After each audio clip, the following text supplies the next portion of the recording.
গাছ লাগান, প্রাণ বাঁচান, এই বার্তায় সাইকেলে করে শিলিগুড়ি ঘরে ঘরে পৌঁছে দিচ্ছে হলদিবাড়ির ছেলে বাবলু বর্মন। উন্নয়নের প্রবল জোয়ারে ক্রমশ কোণঠাসা হয়ে পড়ছে প্রকৃতি। কংক্রিটের বিস্তারে হারিয়ে যাচ্ছে সবুজ, কমছে শ্বাস নেওয়ার জায়গা। ঠিক এই সময় শিলিগুড়ির ব্যস্ত রাজপথে উঠে এলো এক ব্যতিক্রমী দৃশ্য, যা মুহূর্তের মধ্যে পথচলতি মানুষের দৃষ্টি কেড়েছে। কোনো ব্যানার, স্লোগান বা মাইক ছাড়াই পরিবেশ বাঁচানোর বার্তা পৌঁছে দিচ্ছেন শিলিগুড়ির রানীডাঙ্গা ভরত সিং জোটের বাসিন্দা বাবলু বর্মন।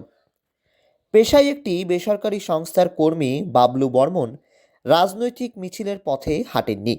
তিনি বেছে নিয়েছেন নীরব কিন্তু গভীর অর্থবহ প্রতিবাদের ভাষা।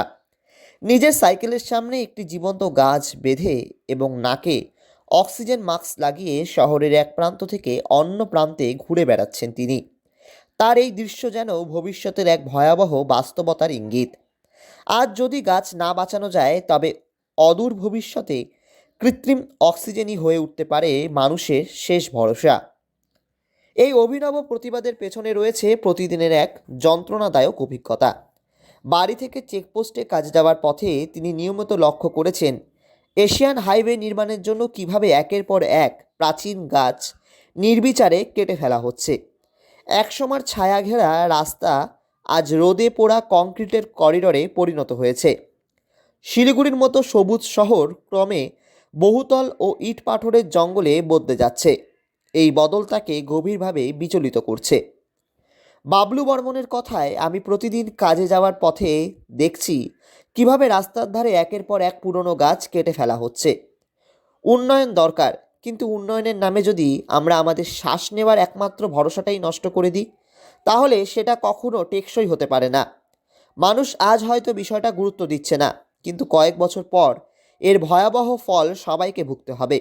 আমি সাইকেলে করে প্রতিদিন ৬০-৭০ কিলোমিটার সাইকেল চালিয়ে আমি বিভিন্ন রকম শহর গ্রামের বিভিন্ন জায়গায় গিয়ে কত কিছু কিছু স্কুলের গেটের সামনে গিয়েও আমি দাঁড়িয়ে আমার এই সাইকেল একটা গাছের প্ল্যান নিয়েছি এবং কি বোর্ড লাগিয়েছি, অক্সিজেন মাস্ক নিয়ে আমি সাধারণ মানুষকে বার্তা দিচ্ছি। তিনি আরও বলেন, আমি কোনো রাজনৈতিক দলের সঙ্গে যুক্ত নই, কোনো সংগঠনের নেতা নই। একজন সাধারণ মানুষ হিসেবেই মনে করি পরিবেশ রক্ষা কোনো একদিনের কর্মসূচি নয়।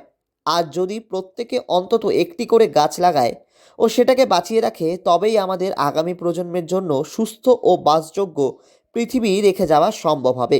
মানুষ অনেকে আমি অক্সিজেন মাস্ক পরে যখন থাকি, অনেক মানুষ আমার দিকে তাকায়, আমি মানুষদের হাত দিয়ে ডাইকে মানুষদের বলি যে গাছ লাগান, প্রকৃত অক্সিজেন নিন, কৃত্রিম অক্সিজেন থেকে আপনারা দূরে থাকুন। সব মিলিয়ে শিলিগুড়ির ব্যস্ত রাস্তায় বাবলু বর্মনের এই নীরব প্রতিবাদ সভ্যতার দিকে ছুড়ে দিয়েছে এক কঠিন প্রশ্ন। উন্নয়নের মোহে আমরা কি ধীরে ধীরে নিজেদের অস্তিত্বের শিকড়ই কেটে ফেলছি না? একজন সাধারণ মানুষের এই অসাধারণ জেদ আজ অনেককেই নতুন করে ভাবতে বাধ্য করেছে। শিলিগুড়ি থেকে ঋত্বিক ভট্টাচার্যের রিপোর্ট, লোকাল 18 বাংলা।